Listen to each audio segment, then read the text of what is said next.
Good afternoon.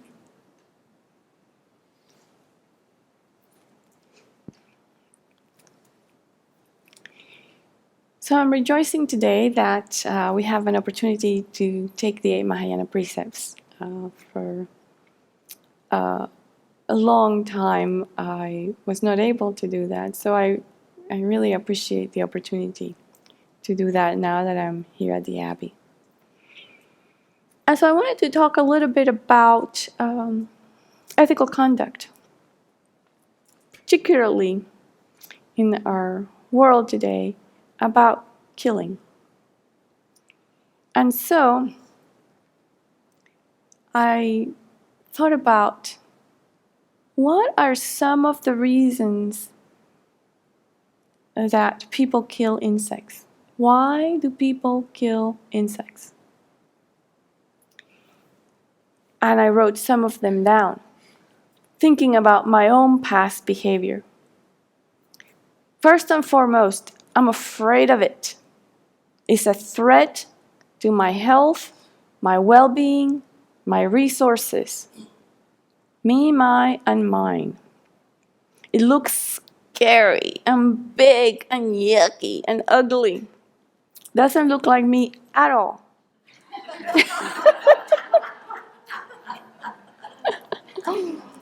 It makes me angry. It's a nuisance, a pest.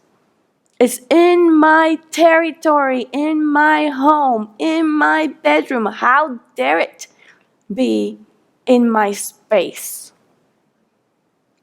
It's doing something that I don't like. It's eating my home, it's eating my food, my carpet, my clothing. Eek.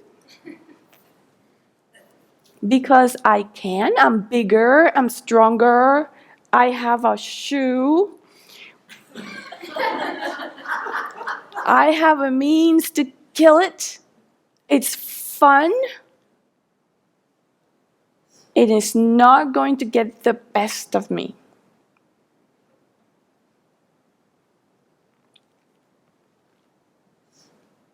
So those are some of the reasons. My thesis is, these are some of the same reasons why we kill human beings. And these are the same reasons why countries go to war. There is no difference whatsoever in the reasoning, in the justification, in what we tell ourselves. I did a little research this morning, quick, dirty, on the internet. Most common reasons people kill, they're there. Jealousy, revenge, fear, anger. Then I did another quick research. Found a paper published by Stanford from California.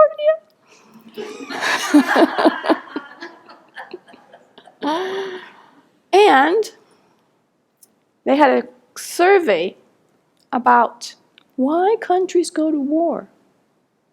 Or even what their wars, why are they wars within countries? Same reasons.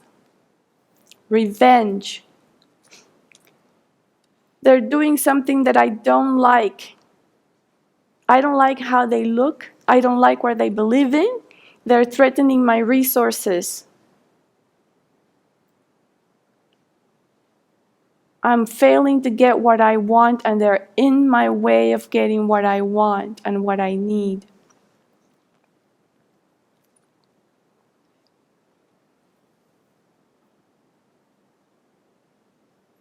So we want world peace.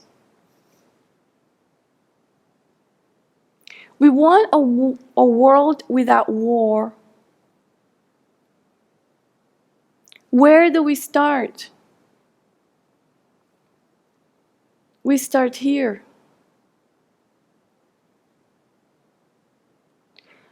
We stop pointing the fingers outside of ourselves and saying, those are the killers, they belong in jail. Those are the killers. We need to bring them down from government. Those are the killers. We need to kill them. And instead, we look at these and say, how do we begin to undo this? How do we begin to challenge this? How do I begin to challenge that in myself?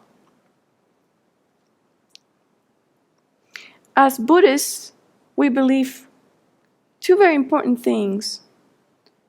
The first thing that we believe is that until we attain a direct realization of emptiness, we all have the potential. We start with an insect and it can go into entire communities, ethnic groups, countries.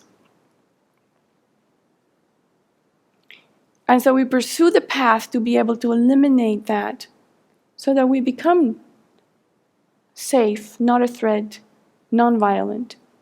But we also know that every other living being on this planet and in the entire universe has the ability to do the same thing, to transform, to change, to look inward and identify, challenge, and transform these thoughts, these habits, these misconceptions that lead us to do things that are not in our best interest or the best interest of others.